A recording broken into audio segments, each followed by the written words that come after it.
What's up, guys, and welcome back to the channel. And UFC 316 is a badass card, ladies and gentlemen. Let me tell you, you got Dvalishvili versus Sean O'Malley in the main event. The co-main event, Juliana Pena versus Kayla Harrison. She's a man. Next up in the feature fight, you got Joseph Pyfer versus Kelvin Gastelum. Then in the second fight on the main card, Mario Bautisto, sport terrorist, Osama bin Laden versus this fucking Bellator kid, Patchy Mix. And then in the main card opener, you got Mr. 4570 Kevin Holland versus fucking Vicente Luque. Also on the card, Joshua Van. And the rest are nobody. No, some other random fucking, some Israelis, some Aussie guys, some Chinese chick, you know. It's a good card. UFC 316, badass card, ladies and gentlemen. Let me tell you, live on ESPN Plus pay-per-view. Pay the fucking money. I'm coming for the fucking money, you piece of shit. Anyway, yeah, I'm recording this at 12 a.m. Midnight, basically. I need to get some sleep before work tomorrow, so I don't know how long this will take. It'll probably end up being an hour, but we'll try and keep it under 30 minutes. Famous last words. Anyway, let's get started with the first fight of the night. Starting off, we got Andreas Gustafsson versus Chaos Williams. Let me tell you about this kid, Andreas Gustafsson. Kid used to be a fucking neo-Nazi. Former? Did he say former neo-Nazi? How the fuck does that work? I don't know what the fuck this guy's doing. Kid thinks he's fucking Bryce Mitchell or something. No, but I will be picking Chaos Williams to chin Andreas Gustafsson. I'm not trusting this random fucking contender series dude to beat this fucking pre-evolution Ashton Hall. This guy looks like he's doing his morning routine, bro. I'm picking Chaos Williams by KO. From what I watched of Andrea, I was gonna pick him to beat Trevin Giles because Trevin Giles is fucking shit, and he has no chin. But I'm not fucking picking him to beat Chaos Williams, who's not washed, who's somewhat in his prime, who has power, who is physical, who's strong guy. And Gustafsson's style, if you watched his contender series fight, he literally just took like a Marab / Bautista approach of just like pressure, like shitty boxing, and then like just forced contact against the fence, and then would just throw knees and elbows. Like kind of a more high output pace, like trying to break you style. But he fought some random fucking bum, and I just don't think that's going to work against Chaos Williams, who can crack, who, yes, has had mid-performances, but, like, the mid-performances against some kind of weird, crafty strikers, I guess, like Randy Brown, who's not bad at all. That's a loss that it's aged pretty well, and he dropped Randy Brown in that fight. I'm just going to trust if you can find the chin of Randy Brown, you can find the chin of Gustafsson. I don't think Gustafsson's got, like, an iron jaw, and I don't think he has the stopping power to just KO Williams. And also, if he's going to beat Williams, it's going to come in like round 2 or 3, and he would really have to get his game going and just start like kind of bullying Williams around the cage, and I don't think that's going to happen, especially not in the Apex. I think that Apex would have favoured him against Giles to sort of pressure him backwards, not give him any space. He doesn't really want to strike at all, so if he is on the feet, I think he's going to look pretty shit, and I think he's probably going to get KO'd. I'm taking Chaos Williams round 2 KO, I'll say, maybe round 1. Anyway, let's move on to the next fight. Next up, Markel Mederos, fucking NPC looking individual versus Mark Chawinski. I'm going to be picking Markel Mederos. This kid's 8-0, Mark Chawinski. I'll be honest with you, I've not watched any of these man's fights. I've not even looked at his record, you know, just to amuse you, I guess, This is one of those fights, I see some random bum stepping in short notice, and if I haven't heard of him, I'm just like, yeah, I can't imagine he's that good. So, like, I'll look up the record of this kid Mark Chawinski for you, just so you can fucking know that this dude's overrated. I don't know. He's 8-0, so he's undefeated. He's doing something right. I'll give him credit. But yeah, I'm not picking this kid to win. Doesn't even have a fucking profile picture. He's 29. Markel Mederos is 28. Let's check. His nickname's the Shark. It's not doing much for me. And it's not like he was booked on Contender Series. So to me, this isn't like he was someone on the UFC's radar. This is just like, we need to book a random fucking fight. Now, the reason I don't have like Mederos as a lock or anything is, 1, because Chawinski might be really good, I'm not sure. And 2, because Mederos was supposed to fight last week against, what's the kid's name? Balaji Oki. And then he pulled out. I guess he was sick. But now he's fighting a week later. So the worry is, like, he's on some fucking Macy Barber shit and he, like, has a seizure in the back or something. I don't know. But for the most part, I think Mederos is solid. This dude, last fight against fucking named John Ramirez, he won by round 1 submission. This guy's got, like, a submission style, but that opponent was 8-8. He's just fighting a bunch of bums. And it's not on, like, he's not like a PFL fighter or some shit, or like a Ryzen guy or a KSW guy. He's fighting on fucking Anthony Pettis Milwaukee Fight Night, bro. He's fighting on Anthony Pettis' Fight League against some random bums. The fight before that, John Simon. That was a decision. That was his last decision. 7-6 record. I'm not fucking picking this kid to win.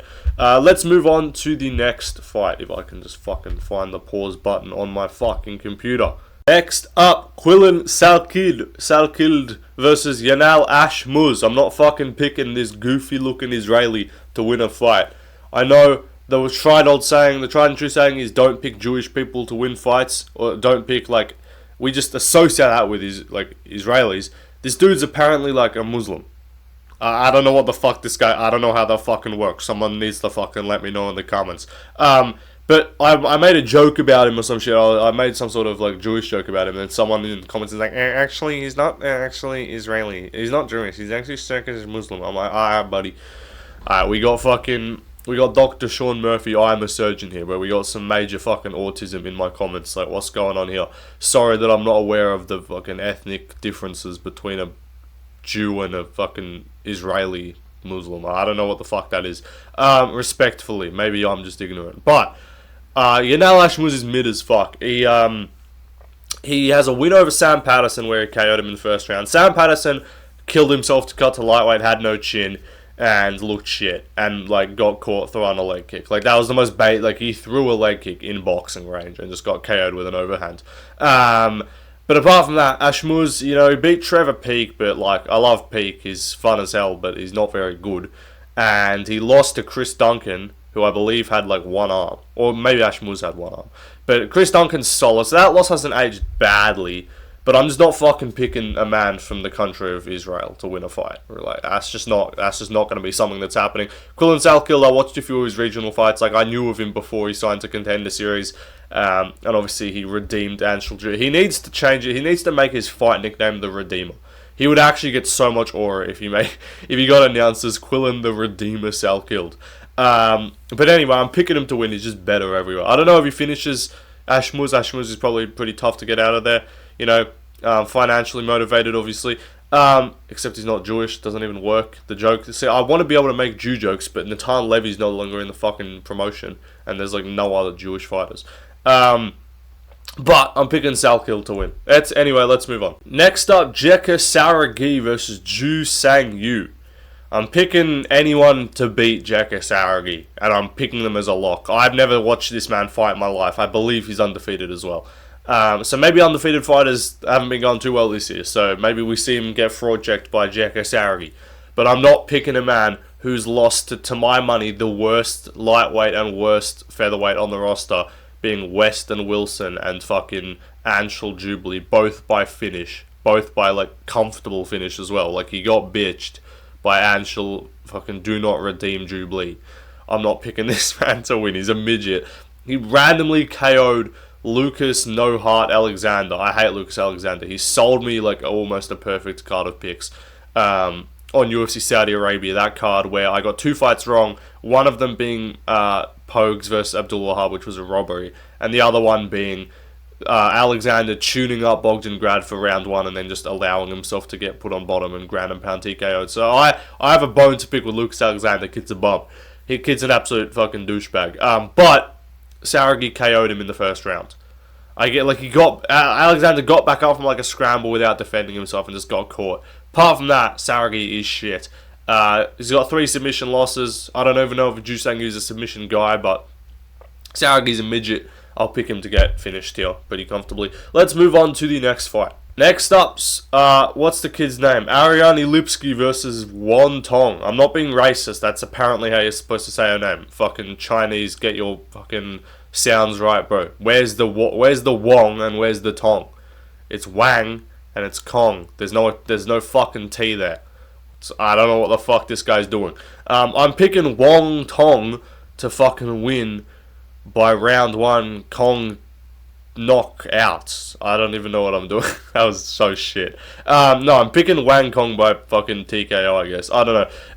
Lipski's kind of a bum. Like, she had a decent fight, a good decent performance against Casey O'Neill, but kid's a bum. She's got like 14-10, like rocking some Michael Johnson, rocking some fucking Jeremy Stevens record, bro.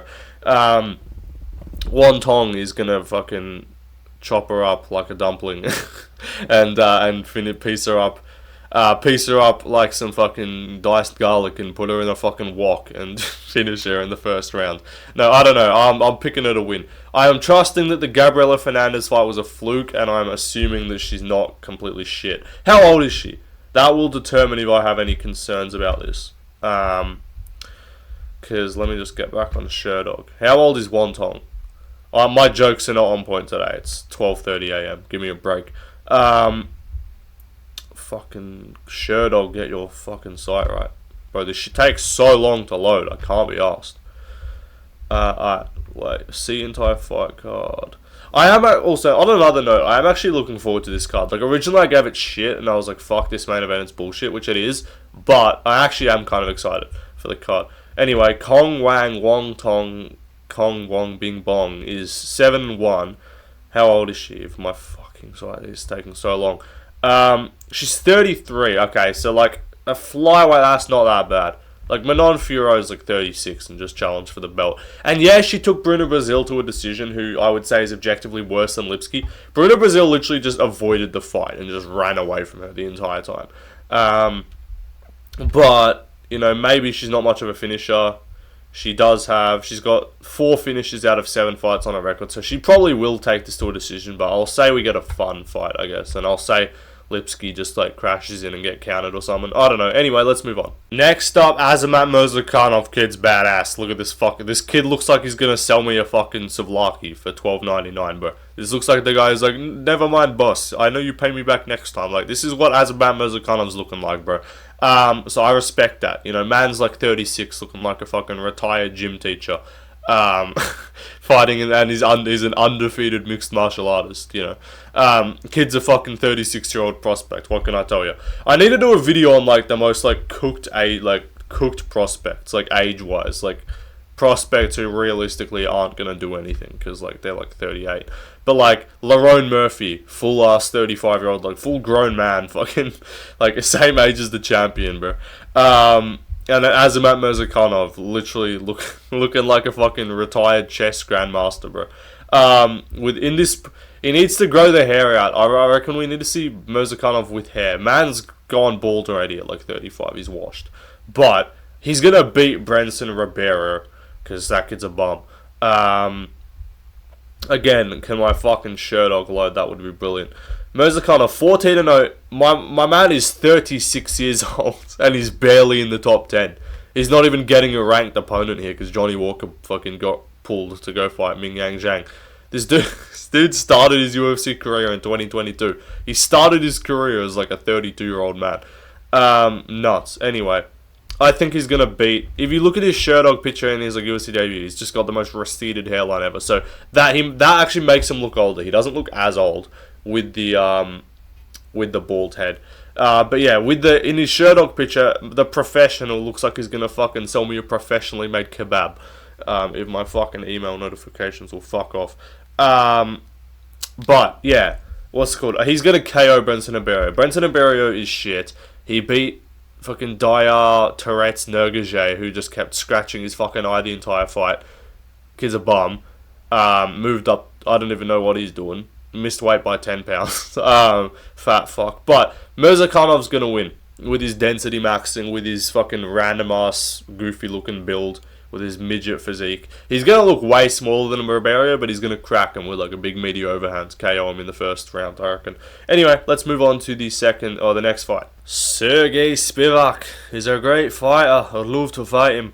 Versus Waldo Cortez Acosta. Now, there is a part of me that's tempted to pick the illogical underdog of Waldo Cortez Acosta because he has a boxing advantage, and I could weirdly see Spivak just being retarded and not shooting takedowns. So, if Waldo wins by keeping it on the feet somehow, because Spivak fails to fucking get a takedown, and he looks like he did against Garn and just shits the bed, I'll say I told you so, even though I am going to be picking Sergey Spivak. Because I hate Waldo Cortez. This will be a major hate watch for me, not going to lie. Same reach, so it's not like he's going to be massively outsized here. Cortez is actually older. Spivak's only 30. So I do trust him to be making improvements. And he's basically been going win-loss, win-loss. But his losses are against good fighters. Like, he lost to Almeida. Actually took Almeida down early in that fight. Had some brief success. Looked half decent for a moment, then they got back up and he got caught on the feet. So there is an element of like, maybe Waldo's quicker and could catch him with something, but subbing Tybura in round 1 is actually impressive. Like, you think Spivak's some journeyman fat heavyweight bum, and then he has like random impressive fights where like not many people just get Tybura out of there in round 1. Obviously, he had the shit fight against Garn, but Garn is going to tune you up on the feet. He subs Derek Lewis immediately. I think he's good at just tipping over these fat boys. He finished Augusto Sakai, he finished Greg Hardy. Obviously lost to Aspinall, beat Olenek, beat Vandera. And like, he started his career like actually hella early. Like, he debuted in 2019, back when he would have been like 24. And he like obviously got finished by Walthouse in his debut, but like he's been kind of just progressing along, being half decent. Looked like he was kind of going to break through a little bit when he subbed Lewis, and then he got just tuned up by Garn. But I do not believe Waldo Cortez Acosta is nearly the same fucking level as Cyril Gain. If we look at Cortez, the one fight he lost was to De Lima in the UFC, so it's not like he had some way back regional loss that is not even that guy anymore. Like, I do believe that we'll see a similar LC's relatively quick turnaround. He beat up Ryan Spann, who I just don't believe is a disciplined fighter at this stage of his career. He got taken down 3 times by De Lima. If he had some brick wall takedown defense, like at 66%, that's basically fraudulent.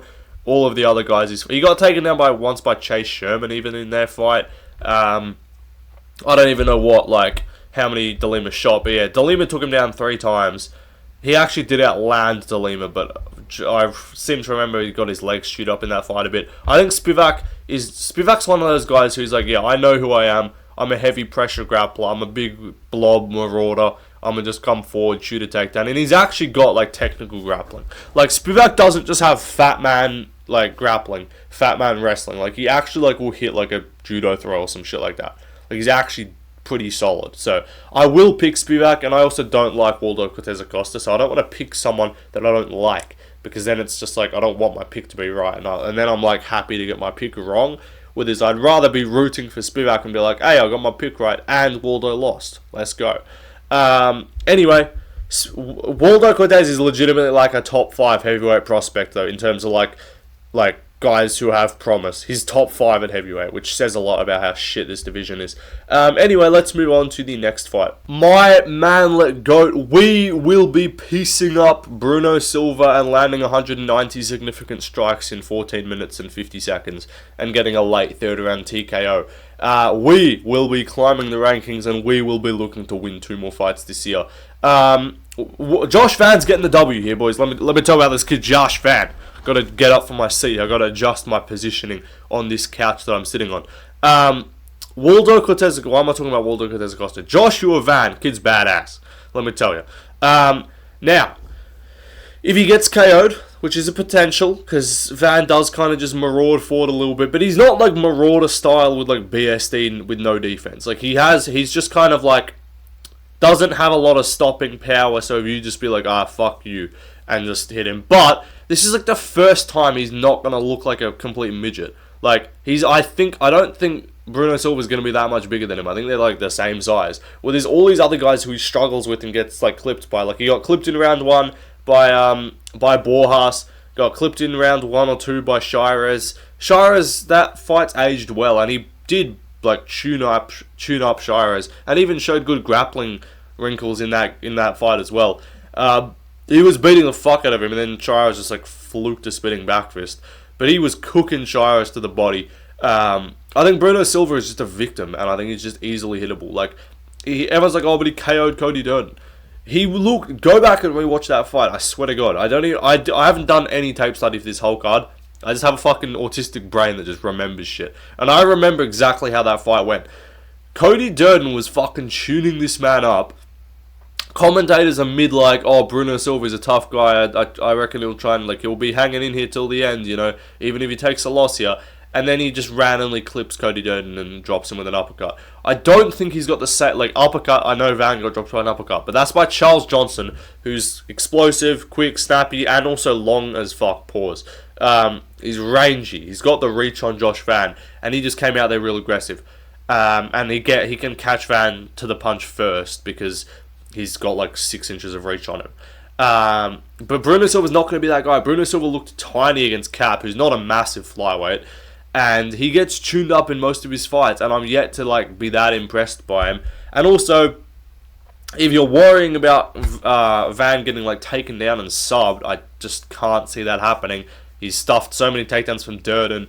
Ray Soria went like 3 from 20 of takedowns, running some fucking Merab Dvalishvili takedown numbers.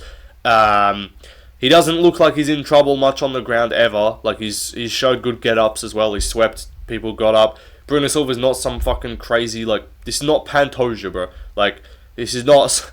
If he's fighting Pantoja right now, yeah, I'm probably fucking picking Pantoja by sub. But, like, I have not seen anything from Bruno Silva to be like, damn, he might run through Van on the ground. And his power is not, like, can we act like this dude is... Why are we acting like this dude is fucking Davison, Figueiredo, or flyweight? Like, I'm hearing people being like, I don't know, bro, Van could get KO'd. And, like, yeah, he could. But also, why are we acting like he's just KOing everyone? Like, this dude clipped Cody Durden in a comeback fight. He took a bunch of damage against Cap. This dude's 35. Van's 23 or whatever. 14-6. He's got 6 wins by KO, 4 by sub. But, like, okay, cool. You subbed Tyson Nam. You KO'd Victor Rodriguez. You KO'd JP the Victim Buys. Lost to Tagia. Lost to David Dvorak, who's not even good. No contest against Khalid Taha. And then before that, a bunch of bumps. Draw with Casey Kenny on the regional scene. I don't think this guy's good. I'm yet to see Bruno Silva actually, like, look talented in fights. Like, he's quick, I guess, and so maybe you can catch Van with the speed. But, like, Van's quick, Van's good reactions, pretty good defense for the most part. How tall is Bruno Silva? I think Van might even be bigger, to be honest. Like, I wouldn't, like, Bruno's listed at 5'4". Van is listed as an inch taller. So do not be surprised if Van actually looks bigger and has one of his best performances. Because I just genuinely think, like, look what Van did against Cody Durden. I know MMA math, whatever. But not in terms of the result. Because, yeah, both of them beat Cody Durden. Difference is, Van stuffed his takedowns, got taken down early round 1, and then beat his ass, like 10-8'd him in rounds 2 and 3. And just whooped his ass, and Cody Durden had no success on the feet. Cody Durden was fucking tuning up Bruno Silva for basically a round and a half and got dropped. I view Van's performance, even though he didn't get a finish, as way more impressive, and I also think he could have stopped that fight. So, Van's gonna fucking whoop this guy's ass. Bruno Silva's shit. He can't strike. His defense is terrible. He's gonna get pieced up. And Van, it doesn't even matter if he's a speed advantage, speed disadvantage or not. That's not what he relies on. He just has good timing, good offense, and his defense is solid enough. So I think he's going to butcher Bruno Silva. Let's move on to the main card. This is one where I can see a lot of people, and I do think a lot of people are going to pick Vicente Luque as the underdog. I think Lucas is picking him. I'm just going to take a guess and say Bedtime's picking him. I think he'll be dropping his prediction to be like an hour after mine with how we schedule our videos. I think I'm going to take a crazy guess and say fucking Guru's going to pick Luque. I think Kenny picked Luque. So a lot of the notable YouTubers are picking Luque. I get it, because yeah, I know Holland's inconsistent as fuck and you can't trust him. To me, I'm like, Holland at middleweight is the guy you can't trust. Holland at middleweight is the guy who it's like, yeah, he's probably just going to get fucking taken down by this dude. Luque is not some incredible offensive wrestler. Yes, he has jiu-jitsu. Holland fights guys with jiu-jitsu, and he fights guys with like a decent ground game. At welterweight, he doesn't really get dominated on the ground that much. Like, Hamzat killed him. That was at like 180. But like, if we look at Holland's record, where are like the really bad losses to grapplers at 170? Because yeah, Dorito fucking ran him over. Dorita's huge. Dorita mogged Bo Nickel. Dorita size mogged Bo Nickel at middleweight. Holland's a welterweight. Yeah, he's obviously going to look tiny. But, like, let's look back. Gunnar Nelson fight, he looked solid. I know that Gunnar had some moments of goofiness, but that's just a Kevin Holland fight. There's going to be moments of goofiness. You know, Dorita and Dolidze at middleweight killed him. MVP on the feet tuned him up. JDM, fight was competitive. He statistically outlanded Jack, obviously. He lost the fight on damage. He subbed Chiesa straight away. Chiesa's not atrocious. Like, Chiesa has since won against Max Griffin. And Tony Ferguson, obviously, but Max Griffin's the one who's, like, not terrible. He subbed Mikhail Oleksiejczuk. He got kind of dropped off, but that was, again, at middleweight. Chiesa, Ponzi, tuned up against Wonderboy, but had moments. Again, Hamzat killed him. He beat Tim Means pretty easily. Beat Alex Oliveira. You get taken down by Alex Oliveira. Not a great look, but he still knocked him down. He still finished him. And then a middleweight, it's the Vittori, it's the Brunson. It's like he gets taken down. Like, what's his takedown defense? 54%. Not encouraging. But Luke's not a guy who's just like ragdolling and taking people down. He has a 53% takedown accuracy. He kind of kicked, from memory, he kind of dropped Garimbo off balance and subbed him. That was impressive. He got killed by Buckley. He took down RDA a bunch, but RDA's a midget and he's washed. Jeff Neal fight, he had a fucking brain bleed. Bilal fight, he kind of just got Bilal'd. Chiesa, subbed Chiesa as you do. Woodley, subbed or washed Woodley. Beat up Randy Brown, but that was prime Luke, right? We're not in prime Luke territory anymore. We were literally like, we're 6 months removed from all of us, like, pretty much everyone, being worried for this dude against Themba Garimbo. And being like, I don't know, man. Garimbo's got some pop. He KO'd Pete Rodriguez. He might catch Luke. Because Luke just looked so shit against Buckley. Now, maybe that was some weird bullshit going on there. I don't know. But I just think that Holland at welterweight against most guys on the feet is going to look pretty good. I don't think he's like a top 5 striker at welterweight, obviously. I would reserve that for JDM, Ian Gary, MVP, Wonderboy, and like a Carlos Prates kind of type situation there. Something along those lines. So I'd say Holland's in that like 5 to 10 range of strikers at welterweight. With his, I do not view Luke in even the top 10. And I don't view him as like some crazy good offensive wrestler. Like, yeah, if it's Holland versus Brady, or Holland versus fucking Shavkat, or like Holland versus like one of these guys who's just gonna size mog him, yeah, I'm gonna pick him to lose. Or just like frame. But I don't think Luke's offensive grappling is just incredible. He's got a submission threat. And so yeah, if you're gonna play Luke sub. I don't think he wins any other way. I think his only way to win would be catching Holland in a sub. Because if he holds it, I don't think he's going to just hold Holland down for 3 rounds. Maybe he could. But on the feet, I think he's not as reactive. I think he's not as quick. I think he's not as powerful. His chin's not as good. Or powerful, whatever. But his chin's not as good. I don't think his like recovery to shots as well.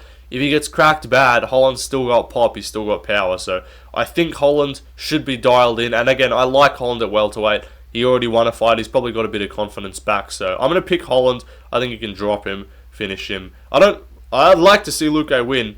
But I got to go with my instinct here. When the fight was first announced and the odds were like pretty even, Holland kind of like went to a slight favourite early. Now he's way bigger. He's like minus 200. But it feels like more people are giving Luke respect, which I like, but I will be picking Holland by finish. Let's move on to the next fight. Next up, Osama Bin Laden versus Patchy Mix. Adolf Hitler versus Patchy. Adolf Hitler, if he did nothing good, versus Patchy Mix. That's the next fight. My fucking cap cut. Yes, I'm recording on fucking cap cut. Anyway, this fight here, Mario Bautista, Patchy Mix. Now, have I watched any Patchy Mix tape, you may ask? Absolutely not. Why the fuck would I do that?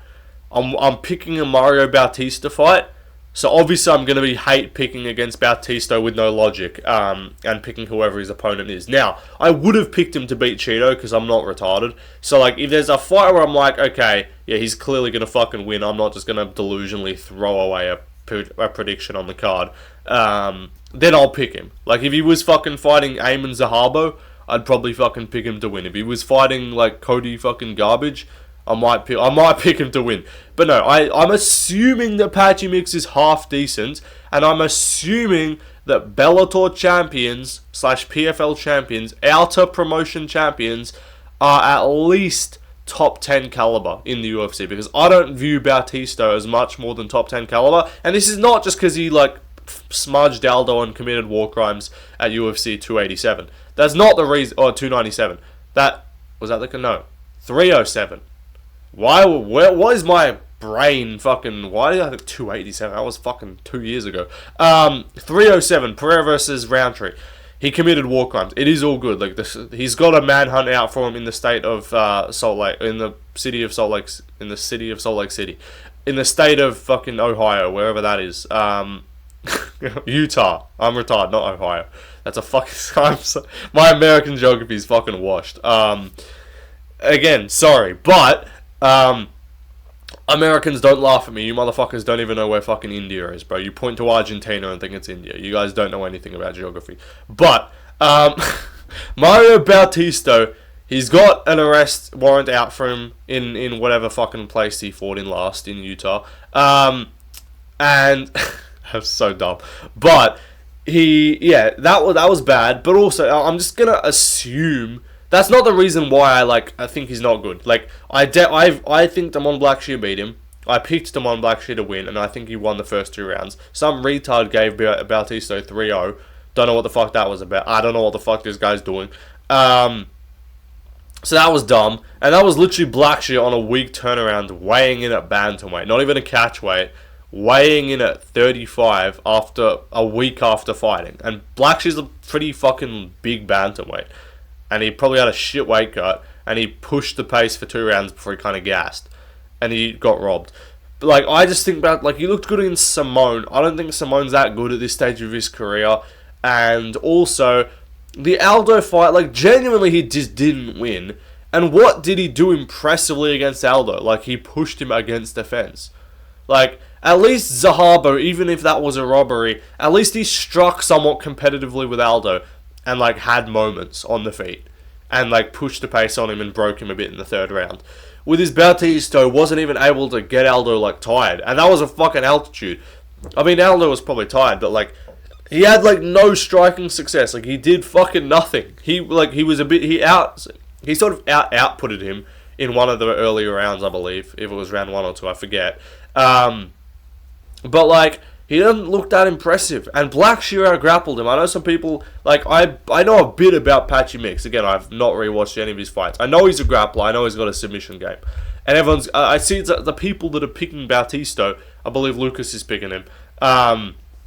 Those people are basically saying, oh, what's his name? Patchy Mix is not going to be able to get grappling going on Bautista. And I'm just why? He's been taken down. Simone took him down a few times. His striking looked solid against Simone. Simone's a midget. He got taken down twice by Simone, got taken down 4 times by Damon Blackshear, and outlanded in that fight. I have no fucking clue how they gave that shit to. I'm gonna go to this just to show that this fight was a fucking robbery, because I actually have an issue with this decision. 4 minutes of control. Sorry, that was in the 5th. That was in the 3rd. Bautista controlled him. First 2 rounds, he went 4 of 7. Outlanded him in the first by 10 strikes. Outlanded him in the second by 8 strikes. Had grappling success in both of those rounds. Wasn't dropped or anything. And was only outlanded by 7 in the 3rd and out-grappled, but that's when he was gassed. I genuinely go back and rewatched him on Blackshear Bautista. How the fuck was that a UD with a 30-27 card for Bautista? Actual robbery. Anyway, I'm just going to assume Patchy Mix is good and better than top 10 caliber. Because otherwise, my point about me saying that I would literally pick unranked lightweights to beat fucking Usman Nurmagomedov, and people call me ridiculous and say what do you want about? I'm alright, cool, he bet fucking Brent Primus, and we're just hailing both him and Paul Hughes as top 5 lightweights because they had a competitive fight with each other. It's the same with when fucking Weasel was just coming all over himself, glazing fucking Garam and Demiris Magulov for having a competitive, technical looking fight outside the top 10. and he just declared them both as fucking future champions. Like, fighters can both look technical and good against each other. It doesn't mean that they're technical and good and like actually top 5 caliber. Like, I am not joking when I say Joel Alvarez, Fares Siam, Mateusz Rebecki, all these fucking guys, like unranked dudes, would give Mauricio Rufy would all give Usman Nurmagomedov the toughest fight of his career. And people like this man went to a somewhat competitive fight with fucking Alexander Jubli. And also, Paul Hughes, if you think that, I'm like, no, bro, Paul Hughes is like a top 5 guy. Paul Hughes is elite of the elite. Paul Hughes having fucking competitive Cage Warriors fights with Jordan Vucenic and Morgan Charrier, who are both unranked caliber fighters in lightweight and featherweight, respectively. So, this is my point about, I don't even know what I'm on about here, but like, that was my take of saying, like, a lot of these Bellator PFL guys are kind of overrated. But I'm giving Patchy Mix, because he's kind of been hailed as, like, he's 20-1, he's the guy that's supposed to come over here and actually, like, be good. He's been declaring that he's top 5 championship caliber for ages. You better fucking prove it, you bum. Save us, otherwise I'll hate him more than Bautista. I'll hate him more than Bautista if he fails to actually end Bautista's life. I'll be upset with him. Anyway, let's move on to... I kind of think Bautista might win, so I'm fence-sitting here. Again, I'm picking Mix. I really want him to win because I just hate Bautista, but I can low-key see Bautista winning, and it's not a crazy underdog call, and if the fight closes to even money, it won't surprise me. But I'm assuming Mix is solid enough and not literal unranked bantamweight caliber. Anyway, let's move on to the next fight. Next up, feature fight of the evening. Let me tell you, kid, this is badass. We got Officer Joe Pyfer. Hey, stop resisting. Versus Kelvin Fatsalin. He's getting deported across the border by a round 1 TKO, bro. By a round 1 fucking enchiladas. This man's getting slapped. I had this prediction when the fight was announced for Mexico. In hindsight, kind of glad Pyfer pulled out because I had money on him, and he was apparently sick and it was at altitude. So if that had gone through, I think that would have been like the worst he could have looked in that matchup, and given Gastelum a decent chance, because I remember the odds went from like $1.20, like minus 500 Pyfer, to like minus 320, like a day of, and I'm like, what's going on here? And that scares you when you're like, fuck, I thought this dude was like a lock, and now it seems like there's some shit going on, because they always know this shit. Like, if someone's compromised going into a fight, Vegas is gonna know. And that's when you watch out for those late betting line swings and don't get baited and be like, oh, extra value on Pyfer. Like, no, that's when you stay the fuck away from a fight. I remember Real Ones remember the live stream. It was like a 5 a.m. Australia time, and I fucking put like a bit of money on Morgan Charrier because he was like $1.50, and then randomly went to like $1.90, and I was like, value! Let me put money, and then he fucking got tuned up. And then I had like my worst card of predictions and betting ever. But, yeah, regardless, I think this is not going to be a compromised Pyfer. This is altitude, sea level Pyfer. I don't know what the altitude of New Jersey is, but I imagine this is pretty low to sea level. Near where he trains, I think Philly's close enough. There you go. My American geography is not too bad. Philly's close-ish to New Jersey, isn't it, guys? Guys, it's close to you guys, please. Please don't tell me I'm not retarded. But I'm picking Joe Pyfer. It's like Gastelum and Holland. We need to book that fight at middleweight and just be like, alright, who's gonna come in less disciplined and less caring about this fight? But yeah, Gastelum, you're not a fucking middleweight, dude. You're a fat, tubby welterweight who just can't be asked dieting. Like, this man made like a series like called like Missing Weight with Colin Gastelum, and it's like a series of him like eating fucking Mexican truck food, which I respect. It's delicious, but like, buddy, what are you doing? Lock in. You're a pro fighter. How did this man have Israel Adesanya on skates? And now he's just a bum who's taken D-Rod to a fucking competitive decision. I'm picking Joe Pyfer by fucking round 1 finish, probably a KO. I think his firepower is too early, it's just too much. I think this is going to look like a similar version, like a kind of opposite race version of a Tiba Gautier versus Jose Medina, where Gaslam's probably going to take a few shots and be like, yep, that's easy, no worries. But you'll know he's rocked, and you'll know he's like, fuck, he actually, like, that kind of affected him, and then Pyfer's just going to pour it on, and Gaslam's is not going to have the firepower coming back his way, or the grappling, I actually just don't, at sea level, at non-altitude, I genuinely just don't view a path to victory for Gastelum here. Like, what's he going to do? KO Pyfer? What's he going to do? Sub Pyfer, out-grapple him for 3 rounds, take him down, lay on him, push a pace on him and gas him out? Like, I don't think Pyfer's got shit cardio. Pyfer was up 2-1 going into the third against Hermansson. So 3-rounder, I see no reason that Gastelum can win this fight, to be honest. So I'm picking Officer Joe Pyfer via second round body count. No, first round finish. I reckon he could put him out of there bad. We've never seen Gastelum laid out cold. I think we might see it here. Anyway, let's move on to the co-main event. Co-main, this is another one where I see a lot of motherfuckers trying to be tricky and be like, I don't know, man, Pena might gas her out and finish her late. And I'm like, I mean, yeah, maybe, but also Pena's shit, and Kayla Harrison's a male. Like, Kayla Harrison is just a male individual. She has male chromosomes. Like, that's just the reality of the situation. I just, like, okay, if she comes in and blows... Also, just saying, Erin Blanchfield, you should totally offer to step in and weigh in as a backup. Erin Blanchfield should weigh in at 135 pounds this weekend and heavily anticipate Kayla Harrison missing weight or either being pulled for medical complications because she can't actually physically fight. Because... Kayla Harrison has not had an easy time making weight. There's been a lot of talk about, like, she's got, like, sub 5 opportunities to make bantamweight. She's done it twice at 136, struggled against Ketlin Vieira a lot, struggled in both of them. Said, like, those last few pounds are just death. And now she's got 1 more pound to cut. I don't love it. Like, maybe she, like, if she blows weight, like, if she weighs in 137 or something, 136, and looks shit, I'll still pick her, because I just think she's just too physical. But if she genuinely comes in that compromised, also, yeah, genuinely, Erin Blanchfield, you could just line yourself up for a free title shot at 35, because I guarantee, if Kayla Harrison, unless Pena just turns it down, if Kayla Harrison is pulled, like, she will not pull out, I don't believe that, but if she misses weight, are they going to put her in the title fight? Like, I guess, but do they want a situation where, what?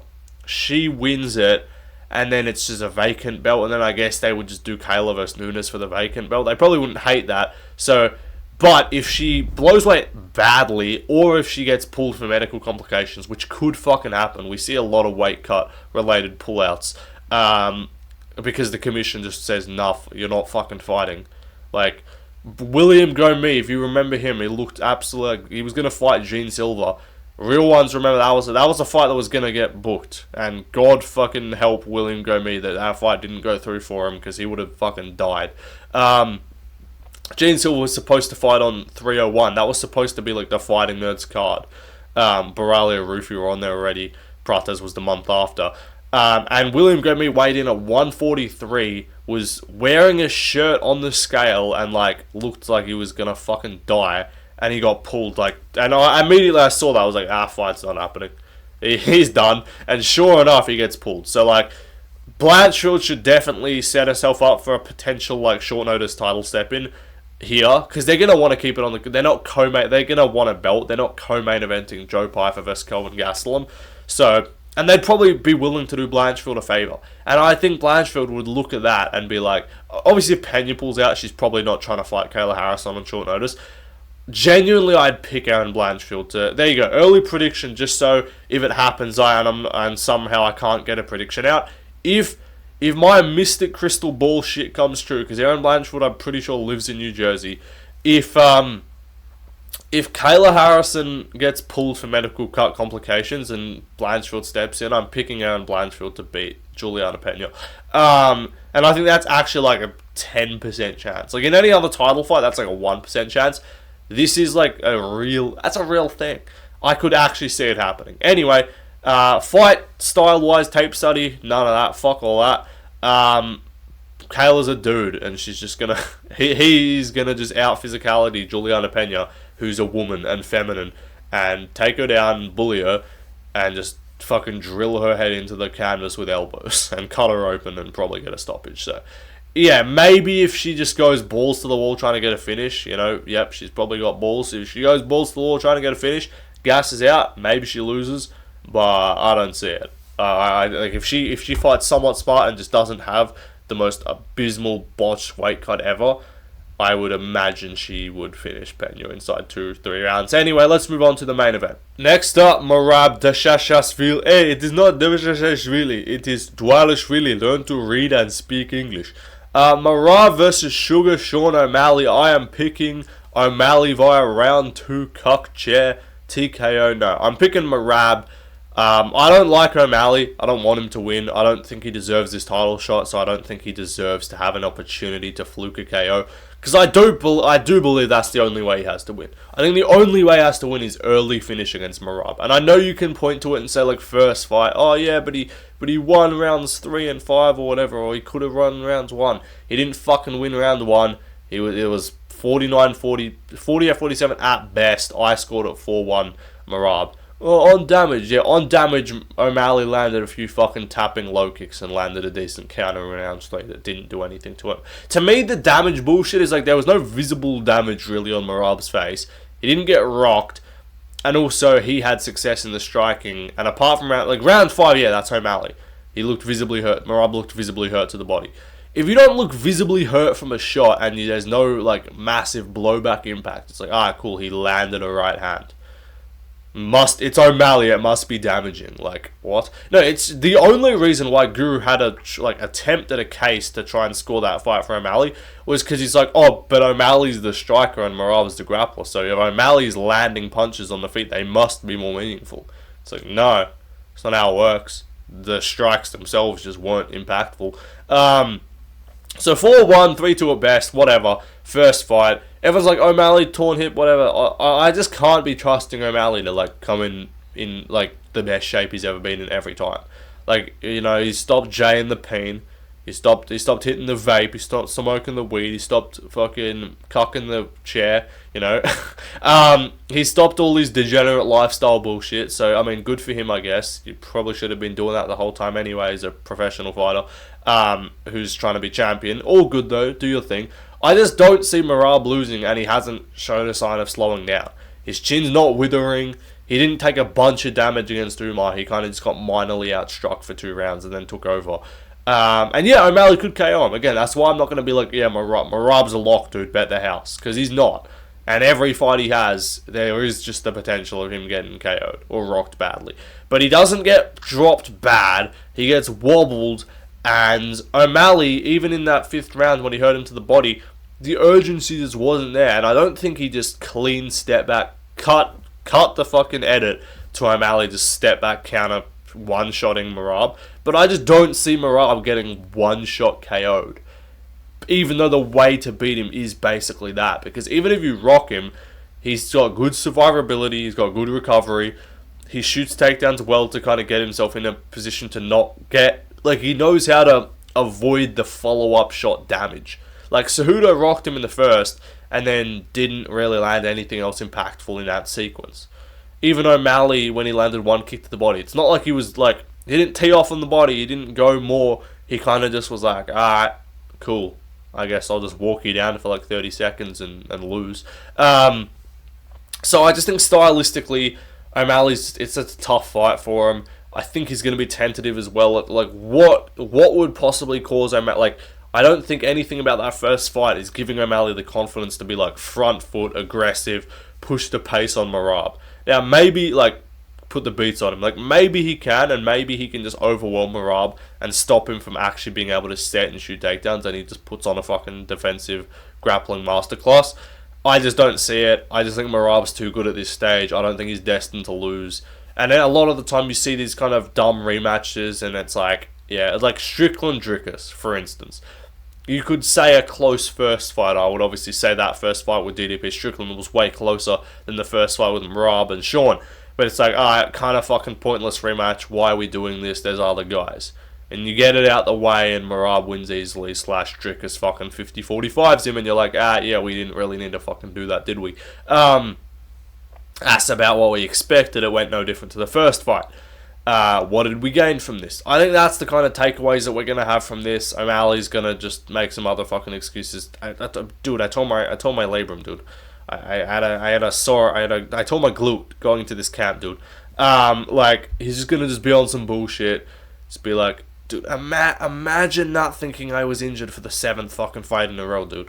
Like, I swear to God, this man's pulling out injury excuses for every fight. It's like, alright, people come into fights compromised, especially championship fights. You're not new. You're not special. You're just gonna lose. Like, I don't know. That's just my opinion. I just don't see him winning this shit. Merab via. It would be cool if he finished him, but Merab doesn't finish fights. So I'm saying Merab 49-46. I'll say O'Malley has a moment. Either around, I'd say either takes round 1 or round 5. Because he's like, Sean, don't let him bully your son. Like, Tim Welch is like, O'Malley, come on, dude, you gotta wake up. You gotta wake up, Sean. And then he has like a moment in the 5th, and we're like, can O'Malley come back and win the title? It's like, no, he can't. So I'm picking Merab to win. Anyway, those are the predictions. Like and subscribe and shit. Leave a comment. Again, sub 30 minutes, never gonna fucking happen. You guys should have known. Over under on left lane videos. Just hammer the over every time. It's free money. But apart from that, those are my picks on screen. Lots of locks for this card. I would be shocked. Again, cut to me saying that I went fucking 7-6 on this card. I would be shocked. I think there's 13 fights. I'd be surprised if I went anything worse than 9-4. I'd be disappointed in myself if I get more than 4 fights wrong. What would that be percentage-wise? Let's go 9 out of 13. Calculator. I'm pulling up my calc. That's short for calculator, chat. 9 out of 13 would be 69%. If I go 10 out of 13, that would be 77%. So that's what I'm gonna try and go. I'm trying to get 10, 11, or 12 or 13 fights right. I'm trying to go more than 9 fights correct. But again, I'd be surprised if I got 4 fights wrong on this card. If I'm trying to pinpoint fights that I might get wrong, Gustafsson does have a chance to beat Chaos Williams. That's one that I would caution. I would say Spivak or Costa. There is that chance. Costa just keeps on the feet because he is better there. That is one. Luke Holland's another one, and then Mix Bautista's another one. So I'd say there's 5 fights that are like kind of close-ish. Like the main event, obviously, just O'Malley does have that chance. If we're not including the main event, Holland does have a chance to just kind of get wet blanketed and out grappled. Mix Bautista, I think that Mix Bautista and then Spivak Acosta are the 2 closest fights on the card. So those are the 2 I could anticipate maybe getting wrong, because it doesn't usually. I've picked pretty much all favorites, I think.